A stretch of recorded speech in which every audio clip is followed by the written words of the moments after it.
Hiya, fishy folks, and welcome back to Michael's Fish Room. Today, a special Taco Tuesday video. Grab a healthy taco and beverage. Stand by.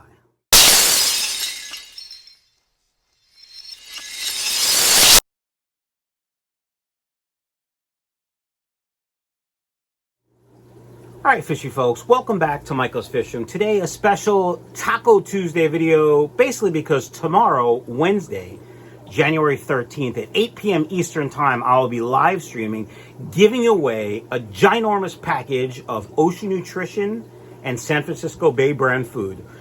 Click this link up here and watch the video, find out how to join the contest, and hopefully I'll see you in the live stream tomorrow. So today I'm going to talk about my King Komfa Flowerhorn taco. Real quick, the story about taco is my transshipper shipped me a bunch of guppies, and in that box he had this flowerhorn that I was supposed to give to a friend of mine. Well, that friend didn't want him, and I didn't really know what to do. I really wasn't looking for a flowerhorn, but while he was in my tank in quarantine, while we were deciding what to do, I kind of fell in love with him. As you guys know, I had a flowerhorn for a few years before. His name was Chewy. He was a super red dragon flowerhorn, and I fell head over heels for him. He was like a little puppy dog, as they say. And unfortunately, he got sick, and I couldn't make him healthy, and he passed away.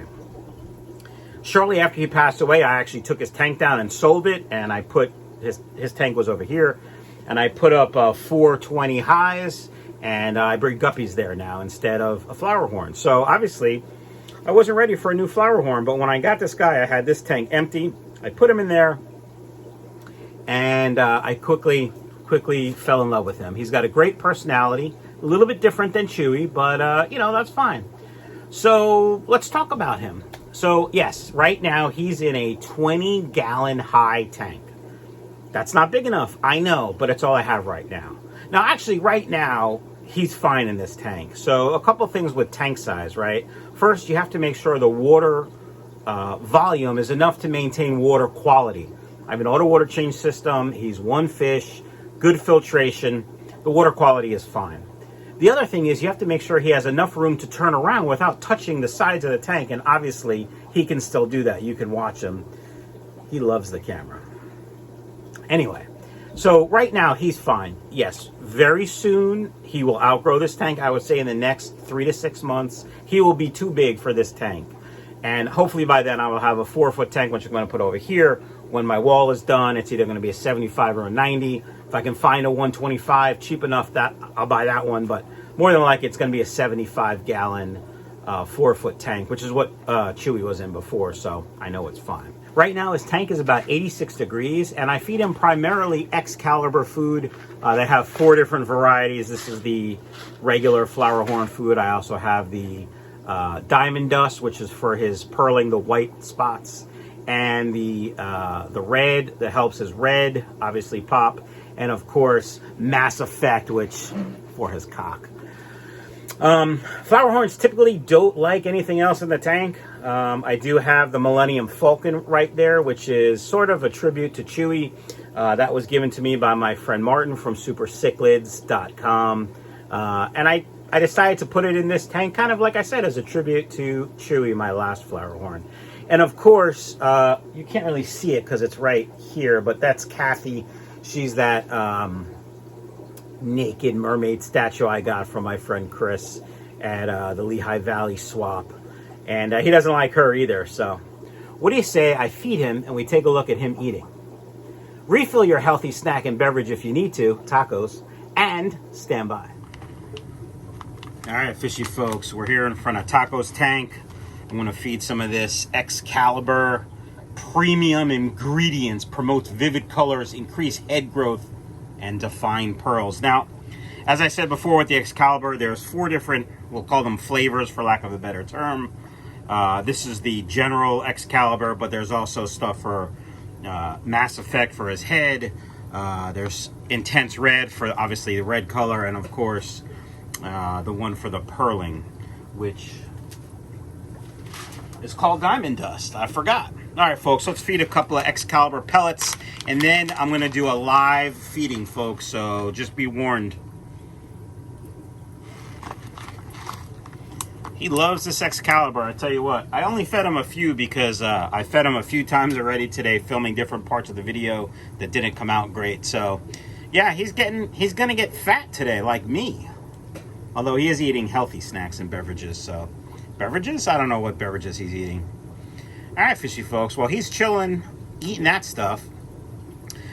You can feed Flowerhorns all kinds of different food. I like the Excalibur because it's made in the United States. I can read the ingredient list. If I have a problem, I contact the owner of the company, Ian. He's spectacular.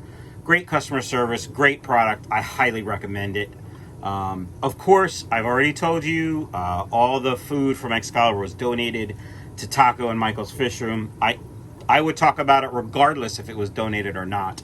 I talked about it all the time when I had Chewy, and at that point I was buying it all the time. In fact, I bought it and sent it over to my buddy Graham from Aquarium Adventures in England, and I paid for it. So I truly believe in the food, and like everything else I talk about on this channel, if I believe in it, I talk about it a lot, and I do talk about this a lot. So guys, Chewy's tank right now, let's check the temperature. I have this non-contact temperature probe here. I'll put a link. It'll be an Amazon affiliate link. But it's a great thing to have in the fish room. We can check the temperature. It's about 88. Pretty warm in there. And also, it works as a laser pointer. Now, Taco, he's not as interactive as Chewy was with the laser. Chewy would attack it, and it'd be pretty funny. Taco, he still kind of looks at it. Sometimes he attacks it, sometimes he doesn't. This time he's not really into it.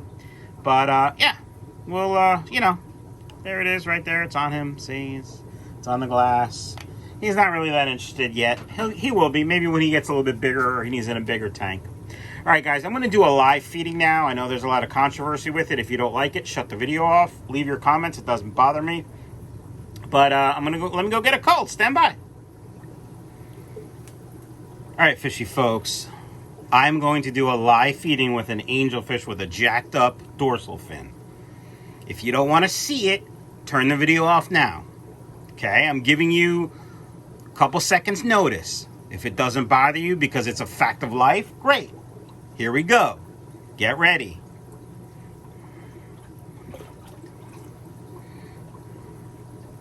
See, the dorsal fin is all ripped up.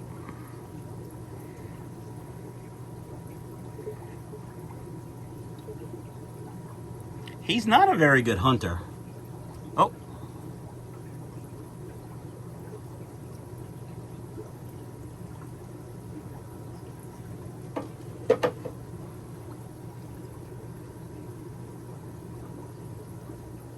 That's that. Tender and delicious. Guys, I hope that didn't bother you. It's just a fact of life. It happens in many fish rooms. It happens in nature. That fish would not have a good quality of life with its dorsal all jacked up. I usually try to save all the fish I can, basically because I'm greedy and I want to sell them and make money. That fish I couldn't have sold. I didn't want to breed. It shouldn't have been released into the hobby. Therefore, it becomes a snack for my Flowerhorn. So, that does it, folks. Hope you guys enjoyed. He's not being very... There we go. That's Taco for you, folks. Hope you guys liked it. Let me know down in the comments below what you thought. If you have a Flowerhorn, let me know what his name is. I like to hear all the names. I don't typically name fish. I think it's kind of silly, but fish like this, they should be named. And his name is Taco, and it's Taco Tuesday. What do you say we take some,